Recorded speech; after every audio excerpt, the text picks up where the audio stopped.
श्रावण महीने की सोमवार की अष्टमी पड़ जाए। क्या पड़ जाए सोमवार की? जम के बोलो जरा। अष्टमी। या तो सोमवार की अष्टमी पड़ जाए, या हर महीने शिवरात्रि आती है, हर महीने आती है। या तो सोमवार की अष्टमी पड़ जाए या फिर सोमवार की शिवरात्रि पड़ जाए, हर महीने आती है।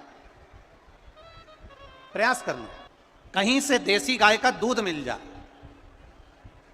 थोड़ा सा दूध देसी गाय का मिल जाए, थोड़ा सा दूध देसी गाय का थोड़ा सा दूध अगर प्राप्त हो जाए, बेलपत्री के पत्ते से दूध कटोरी में लेकर, मात्र बेलपत्री के पत्ते से एक एक बूंद अगर दूध, आप एक बूंद अगर ज्यादा ना मिला हो, एक चम्मच भी अगर आपको दूध देसी गाय का मिल गया हो, और सोमवार की अष्टमी पड़ जाए या सोमवार की, जम के बोलो, शिवरात्रि पड़ जाए, उसमें केवल अगर देसी गाय का दूध मिल जाए, जर्सी गाय का नहीं हो, देसी गाय का अगर दूध मिल जाए, बेलपत्री के पत्ते से, तुम्हारे घर के अंदर अगर शिवलिंग है या मंदिर में शिवलिंग है या तुम्हारे नजदीक में कोई शिवलिंग है, उस पर बूंद बूंद, एक एक बूंद अगर शिवलिंग पर दूध समर्पित कर रहे हो, श्री शिवाय नमस्तुभ्यम, नमः शिवाय, या षडाक्षर मंत्र ओम नमः शिवाय, या 33 अक्षर का मंत्र महामृत्युंजय मंत्र, इसका स्मरण कर कर शिव जी पर देसी गाय का दूध समर्पित कर कर इस बेलपत्री को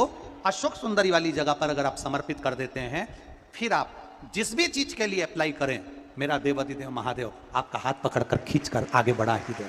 मेहनत करना, कर्म पूरा करना, पढ़ाई अच्छी करना, और पढ़ाई के साथ में विद्या अध्ययन करने के साथ में अच्छी मेहनत के साथ में देसी गाय का दूध भगवान शंकर को समर्पित करना, भगवान शंकर को समर्पित करना, देसी गाय का दूध धीरे धीरे धीरे धीरे समर्पित करना, भावों के साथ आप समर्पित करें। देसी गाय का दूध एक एक बूंद समर्पित करें, धीरे धीरे समर्पित करें। और देसी गाय का दूध जब धीरे धीरे समर्पित करें, बड़े रास्ते से, आनंद से धीरे धीरे जब आप समर्पित करेंगे, बेलपत्री वही दूध में सनी हुई बेलपत्र अशोक सुंदरी वाली जगह पर, उस समय पर डंडी का भाग शिवलिंग की ओर नहीं होना चाहिए, उस समय पर डंडी का भाग जहां से पानी बहकर जाता है अशोक सुंदरी की ओर से, वहां पर होना चाहिए। कार्य में सफलता मिलती ही। शिव तत्व को धारण कर। सोमवार की अष्टमी का मतलब आपको इंदौर की कथा में बताया था, जिस दिन शंकर और पार्वती के मिलन का दिवस हो, और केवल एक माता पार्वती के अकेले मिलन का नहीं, 64 योगनिया तक भगवान शंकर से मिलने के लिए आती है। पीला चंदन लगा लेना। कितना लगाना है? बीच वाला जो पत्ता है उस पर पीला चंदन। जब आपको लगे कि मेरा जीवन बहुत कष्टमय है, अब ये रोग, अब ये कष्ट दूर ही नहीं हो रहा, अब ये आए दिन तकलीफ पर तकलीफ बढ़ती जा रही है, आए दिन रोग, बीमारी, पैसा घर में बच नहीं रहा, बहुत कष्टमय जीवन है, इसमें लगाओ पीला चंदन बेलपत्री की बीज पत्ती पर। महाराज, और बीज पत्ती पर जब चंदन लग जाए, लगने के बाद में ये दोनों पत्ती पर लाल चंदन लगा लीजिए। इन दोनों पत्ती के बीच में जो डंडी का भाग होता है, आपको कहा था, आपको स्मरण में होगा शायद, हमने जब बेलपत्री की महत्वता बताई थी तो उस बेलपत्री की महत्वता में कहा था ब्रह्मा विष्णु महेश ये 3 हैं, बोला था। बीच में ये बड़ी पत्ती से लेकर जो 2 पत्तियां होती हैं, इनके बीच में जो जगह बचती है, इसमें मां पार्वती के 64 योगनियां, मां पार्वती अपनी पूर्ण सिद्धि के साथ में जितनी भी देवी के स्वरूप हैं, वो माता 64 योगनियां देवी के स्वरूप में यहां पर विराजमान होती हैं। 2 पत्ती के नीचे से जो डंडी होती है नीचे तक, ये पूरी डंडी में 33 कोटि देवी देवताओं विराजमान होते हैं इस पूरी डंडी के अंदर। तो ये बीच वाली पत्ती है, ये जो बीच वाली पत्ती का जो भाग होता है, इस पत्ती के भाग में शहद का प्रयोग कर कर, यहां पीला चंदन, लाल चंदन, लाल चंदन, शहद का प्रयोग कर कर, इसी तरह से पकड़कर ये बेलपत्री की जो डंडी है वो अशोक सुंदरी पर जब आप समर्पित करें, तो जहां से जल बहता है उस ओर पर इस पत्ती को चढ़ाकर केवल आपके हृदय की बात कहकर देवाधिदेव महादेव से कोई भी शिव जी का मंत्र, पंचाक्षर नमः शिवाय, षडाक्षर ओम नमः शिवाय, श्री शिवाय नमस्तुभ्यम, या महामृत्युंजय मंत्र, जो शिव का मंत्र हो आपके पास में, उसको बोलते हुए देवाधिदेव महादेव को धीरे धीरे जल की धार चढ़ाना प्रारंभ करो। जल की धार जब पूर्ण होने लगे, उसमें थोड़ा जल बचे, तब अशोक सुंदरी पर जो तुमने बेलपत्र चढ़ाई है, वहां उस जलधार को चढ़ा। ये प्रयोग आपको केवल सोमवार की अष्टमी पढ़ने पर ही करना है। कौन से दिन करेंगे? जम के बोलिए जरा।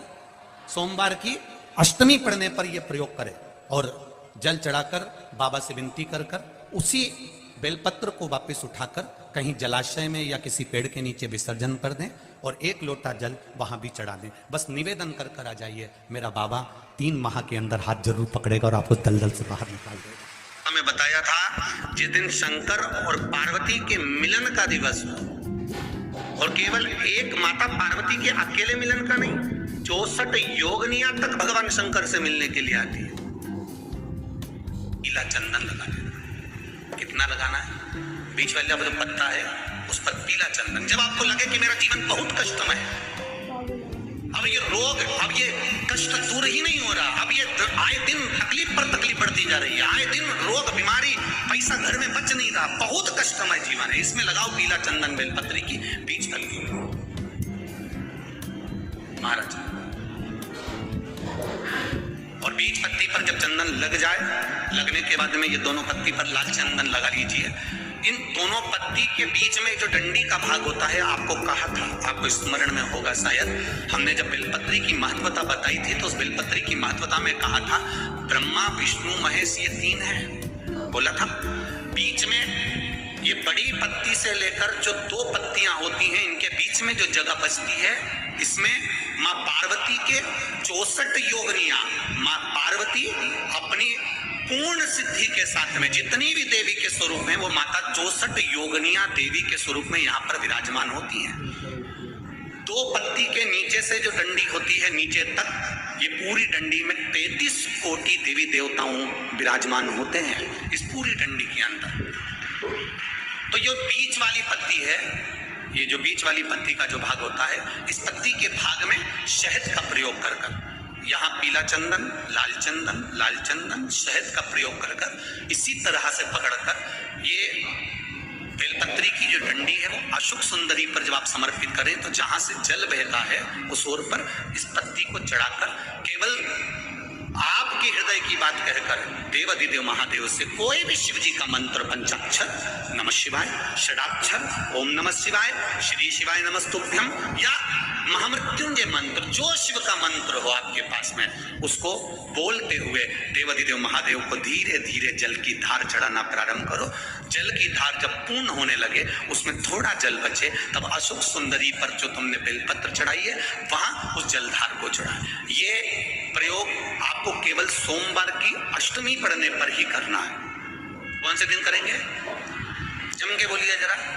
सोमवार की अष्टमी पढ़ने पर यह प्रयोग करें और जल चढ़ाकर बाबा से विनती कर कर उसी बेलपत्र को वापस उठाकर कहीं जलाशय में या किसी पेड़ के नीचे विसर्जन कर दें और एक लोटा जल वहां भी चढ़ा दें। बस निवेदन कर कर आ जाइए, मेरा बाबा 3 माह के अंदर हाथ जरूर पकड़ेगा और आपको दलदल से बाहर निकालेगा।